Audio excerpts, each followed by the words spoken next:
Israel que no 10º dia deste mês, todo homem deverá separar um carneiro ou um cabrito, para a sua família, um para cada casa. Se uma família for pequena demais para um animal inteiro, deve dividi-lo com o seu vizinho mais próximo, conforme o número de pessoas e conforme o que cada um puder comer.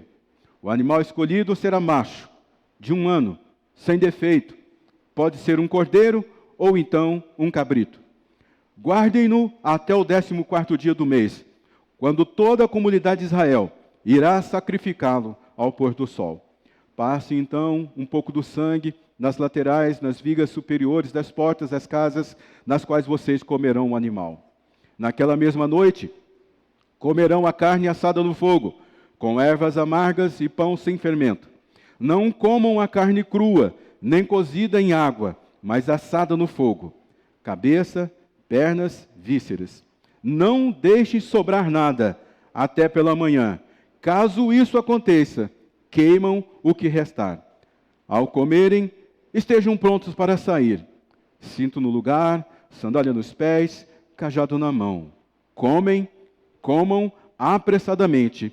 Esta é a Páscoa do Senhor. Verso 12, naquela mesma noite passarei pelo Egito. Matarei todos os primogênitos, tanto dos homens como dos animais.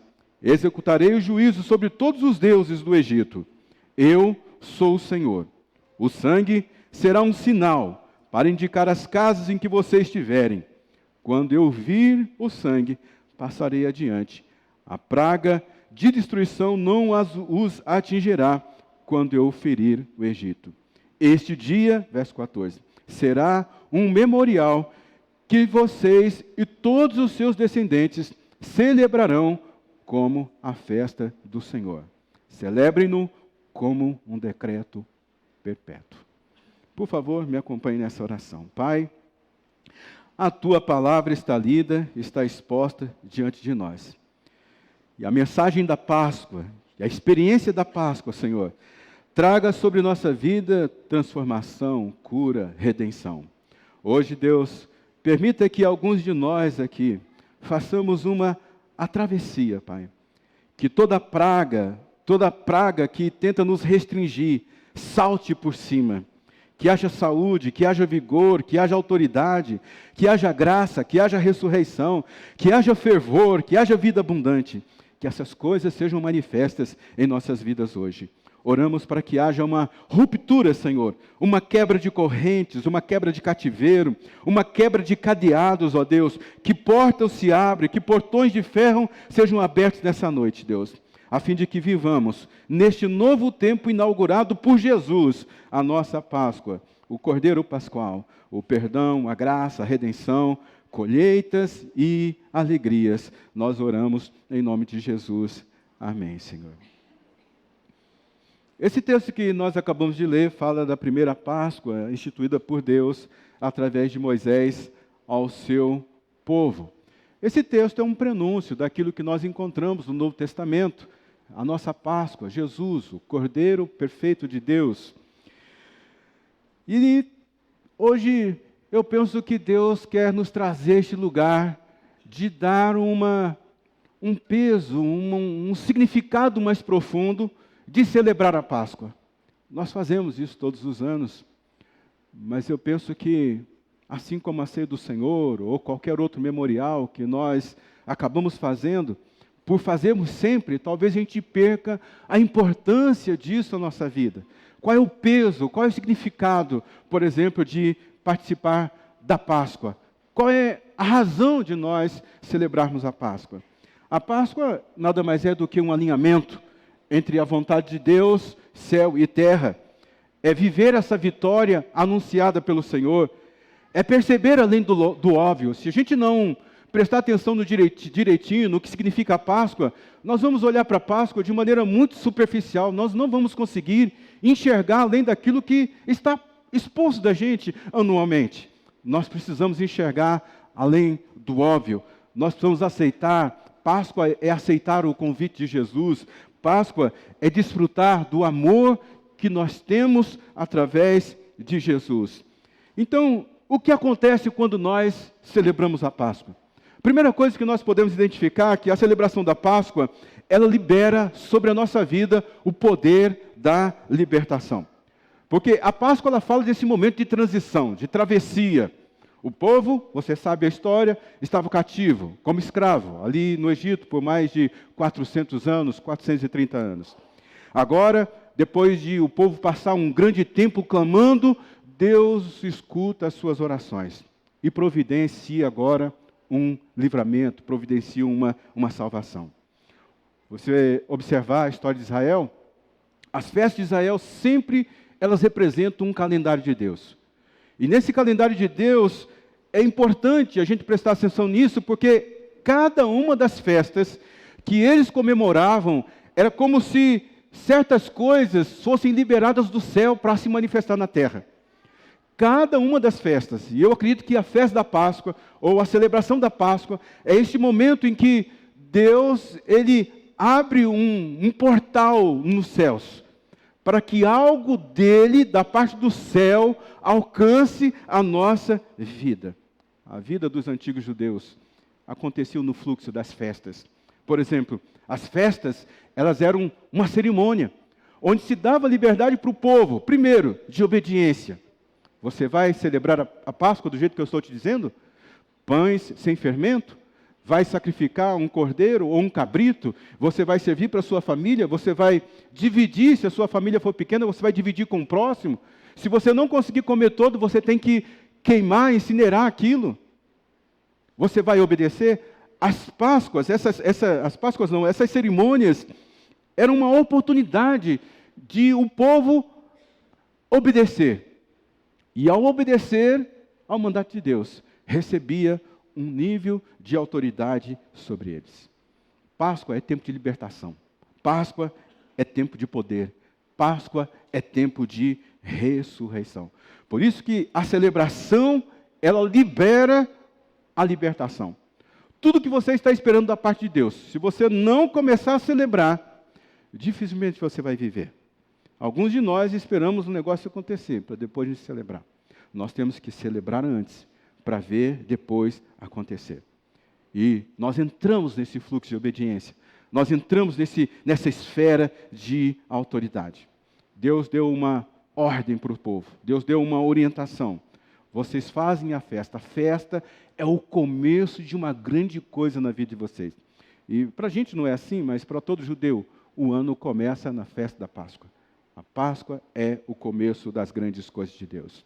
É um rito de livramento, é um rito de mudança de fase, é um rito de gratidão e de celebração. Não obstante, se a gente olhar o Novo Testamento, você vai ver que, por exemplo, Jesus nasceu numa festa. Por isso seus pais não conseguiram ali um lugar na hospedagem. Fala assim, não, é porque havia um censo, verdade? Estava acontecendo o censo, a cidade estava cheia, mas Jerusalém só ficava cheia nos momentos de festa. E alguns estudiosos acreditam que o momento em que os pais de Jesus estavam chegando ali em Jerusalém, onde ele nasceu, a cidade estava lotada por causa justamente da festa que eles estavam celebrando, a festa dos tabernáculos. Alguns estudiosos não acreditam muito nisso. Jesus, por exemplo, nasceu no ano 33. Nasceu quando? Quando a Páscoa do ano 33 foi o ano em que os discípulos sentaram com Jesus em torno da mesa, e então Jesus deu a instrução sobre a ceia do Senhor. Olha que coisa linda. Jesus disse assim para os seus discípulos, digo a verdade, se vocês não comerem da carne, do sangue do Filho do homem, se não beberem do seu sangue, se não terão vidas em si mesmo. Porque todo o que come a minha carne e bebe do meu sangue, tem a vida eterna. E eu o ressuscitarei no último dia. Pois a minha carne é a verdadeira comida e o meu sangue é a verdadeira bebida. Todo o que come a minha carne e bebe o meu sangue, permanece em mim e eu nele. Da mesma forma como o Pai que vive me enviou, eu vivo por causa do Pai, e assim aquele que se alimenta de mim, viverá por minha causa. Este é o pão que desceu dos céus. Os antepassados de vocês comeram maná e morreram, mas aquele que se alimenta deste pão, viverá para sempre. Isso foi uma declaração que Jesus fez na Páscoa dele, ano 33. Jesus morreu neste ano, você conhece a história, mas também nesse ano 33, que também foi a festa da Páscoa, o domingo de Páscoa, Jesus ressuscitou. E Jesus disse essa coisa tão importante: quem crê em mim, como diz as Escrituras, do seu interior fluirão rios de água viva. E ele estava se referindo, diz o texto, ao Espírito que mais tarde receberiam todos aqueles que nele crescem. Então o Espírito ainda não tinha sido dado. Jesus ainda não havia sido glorificado. São instruções que Jesus deu na Páscoa. Jesus estava pregando na Páscoa, Jesus estava ensinando na Páscoa. A descida do Espírito Santo também aconteceu numa festa, a festa de Pentecoste. Então, a festa da Páscoa é onde tudo começa. Que você, esse ano, assim, olhe para a Páscoa, não só um momento de você trocar chocolate, essas coisas que a gente está acostumado a fazer, não estou aqui para falar mal dessas coisas, nem é essa a intenção.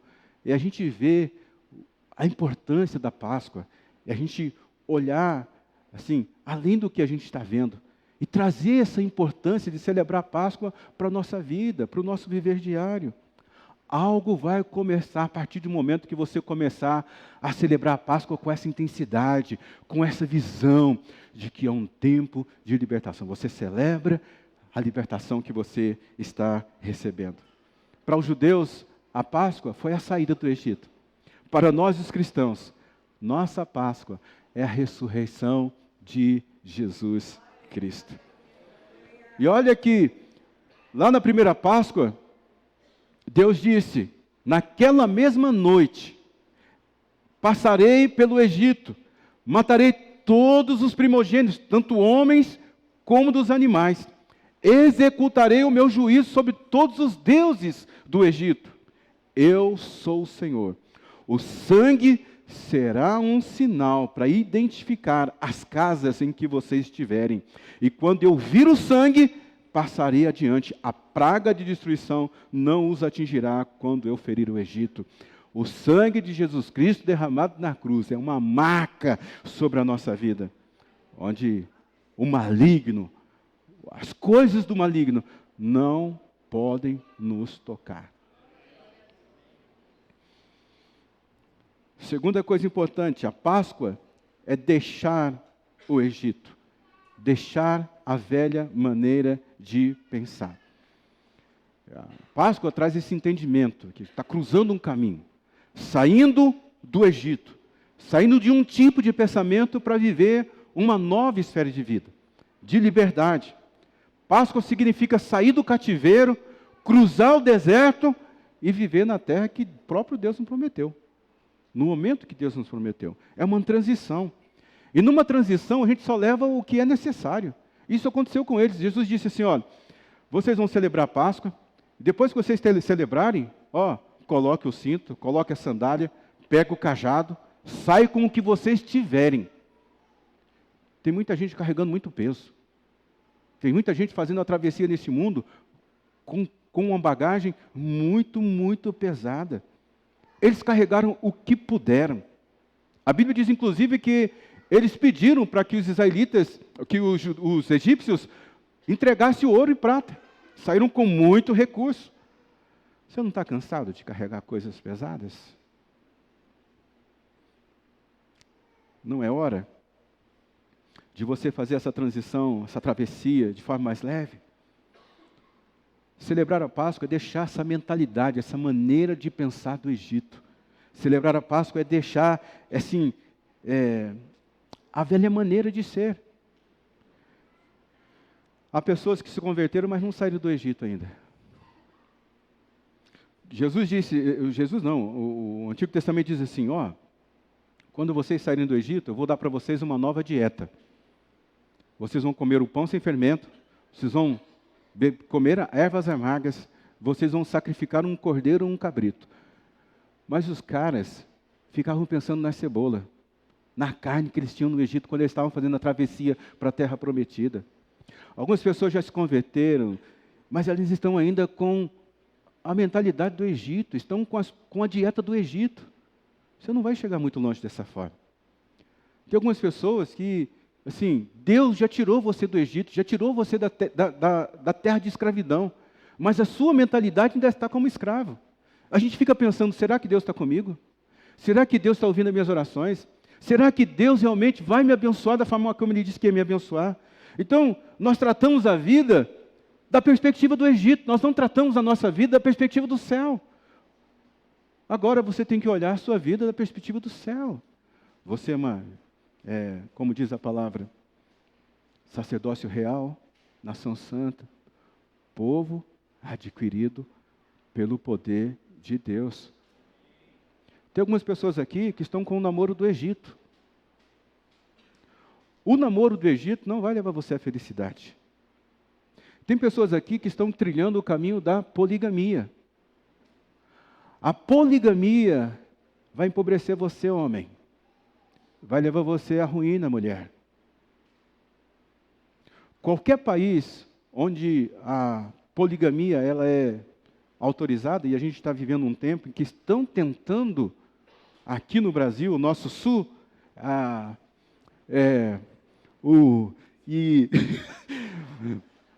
autorizar a poligamia. Se nós enxergamos nosso país como um país pobre, imagina o que vai acontecer com a gente quando a poligamia for autorizada. No ambiente de poligamia, o homem empobrece. No ambiente de poligamia, os filhos perdem o seu brio. No ambiente de poligamia, a mulher, que já é desrespeitada, vai ser mais desrespeitada ainda. Você saiu do ambiente de escravidão. Você não precisa voltar mais para esse lugar. Você tem que mudar a sua dieta. Você tem que mudar a sua maneira de pensar. Você já não é mais descendente do Egito. Você está no outro caminho. Você está numa outra posição. A Páscoa é essa mensagem. Somos libertos. Somos livres. Deus é o nosso Senhor. Hoje, todo judeu comemora a Páscoa. Ricos, aqueles que moram em mansões, aqueles que são bem-sucedidos, eles param e vai comer ervas amargas, vai comer o pão sem fermento, vai comer o carneiro ou o cabrito assado, para se lembrar do tempo em que eles eram escravos no Egito, mas que Deus os tirou de lá. A Páscoa, terceiro, é a nossa identidade. Nós somos o povo da Páscoa. Se você conhecer um pouco da história dos judeus, eles foram espalhados pelo mundo, escravizados, mas se teve uma coisa que manteve a mentalidade deles de nação, uma mentalidade corporativa, uma história coletiva, foi praticar a Páscoa. A Páscoa deu para eles esse sentido coletivo, de povo. Não importa o que eles estivessem passando. A Bíblia diz, isso aqui eu quero que vocês tenham como estatuto perpétuo. Vocês devem sempre fazer isso. E quando eles comemoram a Páscoa, o que eles estão se lembrando? Do livramento que Deus deu. Da saída deles do Egito. Lembrar dos feitos do Senhor, das maravilhas do Senhor. Lembrar do que Deus já havia feito na vida dele.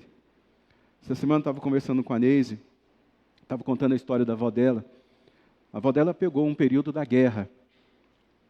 Ela teve um contato muito grande com as duas avós, tanto da área materna quanto paterna. Mas a avó dela, paterna, contava para ela como era difícil naquela época viver, porque eles estavam ali naquele ambiente de Segunda Guerra, tinha pouca comida para comer, era bem racionado. Ela falava do tipo de fé. A igreja em que eu me converti, ela foi apedrejada várias vezes, porque naquela época havia uma disputa muito grande entre o catolicismo e o protestante, e a avó dela contava essas histórias. A nossa igreja foi apedrejada, porque a gente aqui tinha uma maneira diferente de ser do país.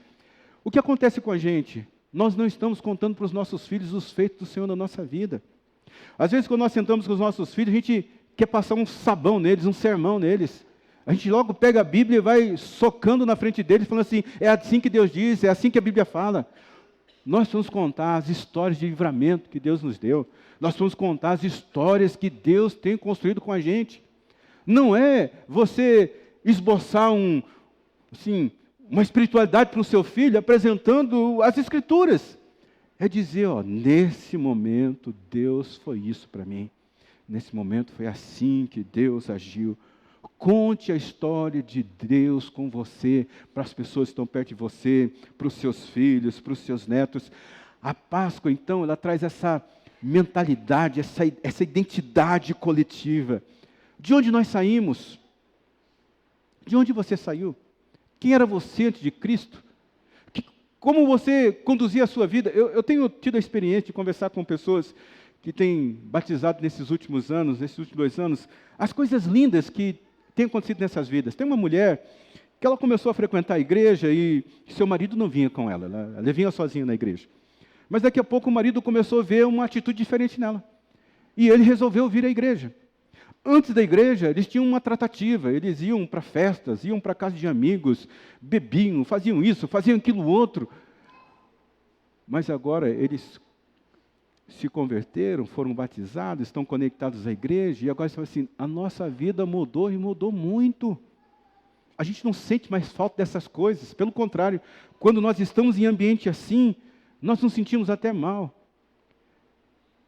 De onde você veio? Quem é você antes e depois de Cristo? Eu não sei você. Eu me converti aos 14 anos, mas até aos 14 anos eu fui um escravo. Eu fui um cativo. Mas quando eu aceitei Jesus, a obra poderosa de Deus começou a executar na minha vida. Não era para estar aqui hoje, não era para estar vivo, não era nem para ser pastor, não era para ter absolutamente nada.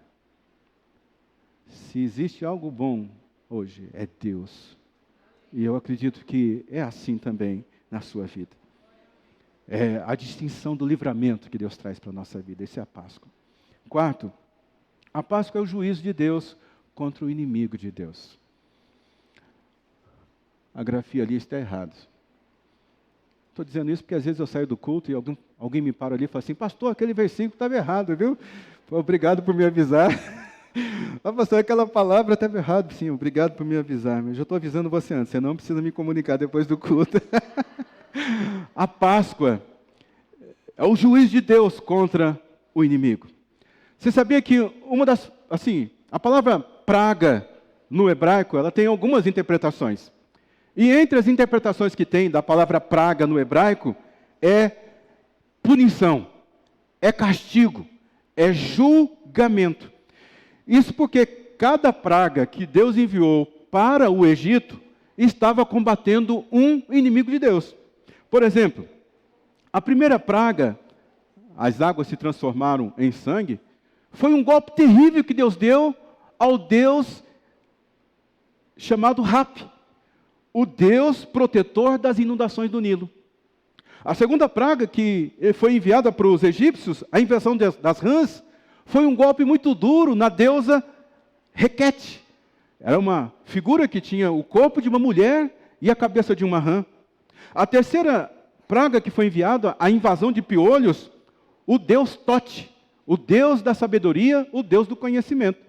Você lembra que quando Moisés aparece ali junto com Arão, na frente de Faraó, e faz aquele cajado se transformar em uma cobra, e vem os mágicos ali e fazem a mesma coisa? Tote era o deus dessa coisa. A quarta praga, que foi a invasão das moscas, foi para envergonhar o deus Beuzebu, o deus das moscas. E é muito interessante que o enxame de mosca não atacou a aldeia dos judeus, mas toda a terra do egípcio foi atacada pelas moscas. Então veja só, nitidamente dá para ver a diferença do povo que servia a Deus e o povo que não servia a Deus. A quinta peste foi a peste dos bois e das vacas. O deus Apis, o deus sagrado de Mênfis, era o deus da fertilidade dos rebanhos. A sexta praga, as úlceras, o deus Tifon, que protegia a saúde dos egípcios. A sétima praga, as saraivadas que aconteceu lá, a deusa Sarafis, a protetora da lavoura.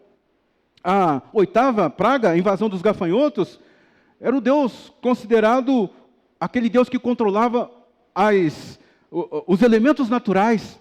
Era o Ísis e o Osíris. A nona praga, que foram as trevas, esse aqui foi um golpe fatal contra o deus chamado Ra, o Deus Sol. E aqui, mais uma vez, a terra de Gozen, que era a terra onde os egípcios, onde os judeus estavam habitando, e o restante de Israel, o restante do Egito, a terra de Gozen ficou totalmente iluminada. Mas onde estavam os egípcios, havia uma escuridão profunda. Mais uma vez, Deus que serve, Deus que serve. E a última praga, que foi a morte dos primogênitos, essa aqui foi considerado o golpe no panteão de deuses dos egípcios. Diz o texto: naquela noite passarei pelo Egito, matarei todos os primogênitos, tanto dos homens como dos animais. Executarei os juízos, olha o que o texto diz, sobre todos os deuses do Egito. Eu sou o Senhor. Então, 10 pragas, 10 deuses. E então aparece o eu sou, para derrotar o panteão de deuses do Egito. Olha, Deus vai golpear tudo o que o inimigo tem planejado sobre a sua vida. Olha, vai vir por um caminho, mas vai correr por 7. 1000 vai cair à sua direita, mas nenhuma praga vai chegar até a tua casa. Páscoa é um memorial. Esse dia será um memorial que vocês e todos os seus descendentes comerão como festa ao Senhor. É um decreto perpétuo. E aqui, a gente pode fazer algo que é chamado de anamnese. A gente pode comparar essa Páscoa do Egito com a Páscoa do Novo Testamento. Veja, a ceia que Deus realizou ali, junto com seus discípulos, foi uma atualização da Páscoa que os judeus comemoraram. Por isso que Jesus disse: esse é o meu corpo que é dado por vós. Fazer isso em memória de mim. Depois ele disse: esse é o meu sangue que é derramado em favor de vocês. Façam isso em memória de mim. E o texto ali termina dizendo assim: porque todas as vezes que vocês comerem e beberem, vocês anunciam a morte do Senhor até que Ele venha. Essa palavra anunciar, no grego, ela é a palavra catangelo, que significa, é como se uma autoridade máxima do governo romano chegasse numa vila. Você deve ter visto essa imagem já em filmes. Chega lá o soldado, o representante do governo, vai lá e prega a ordem do governador. E diz assim: a partir de hoje, é desse jeito que a lei vai funcionar. Então, a ceia que nós participamos, ela não é uma celebração esvaziada de poder. Ela não é uma celebração esvaziada de significado.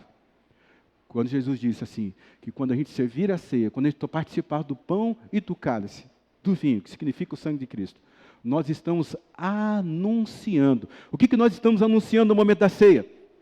No momento da ceia, da Páscoa, todo mundo visível e invisível está olhando para você.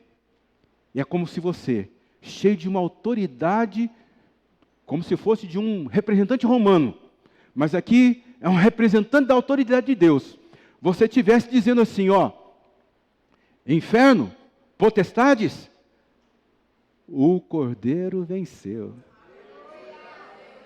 O Cordeiro venceu. Por isso que Paulo, quando vai lá falar sobre assim, onde está a morte? O seu poder, onde está? A Páscoa, Paulo também tem essa visão aqui em Colossenses capítulo 2. Ele diz assim, ó: quando vocês estavam mortos em pecados e na incircuncisão da sua carne, Deus os vivificou juntamente com Cristo. Ele nos perdoou todas as transgressões e cancelou a escrita de dívida que consistia em ordenanças e que nos era contrário. Ele removeu, pregando na cruz. E olha como ele diz agora: e tendo despojado todos os poderes e todas as autoridades. Participamos da ceia, que é a Páscoa do Senhor. Todo mundo espiritual precisa se submeter a essa novidade de vida, a esse amor que Deus tem por nós. a essa salvação, a esse resgate. É o dia que o inimigo foi julgado e foi derrotado. Olha, se a gente for conseguir ter essa consciência do céu plenamente na nossa vida, nada pode oprimir você. Só a falta de dinheiro, que é o seu problema financeiro, não pode oprimir você. Essas amarras que você tem na vida, de parece que é a hora que vai, parece que não vai, isso não pode oprimir você.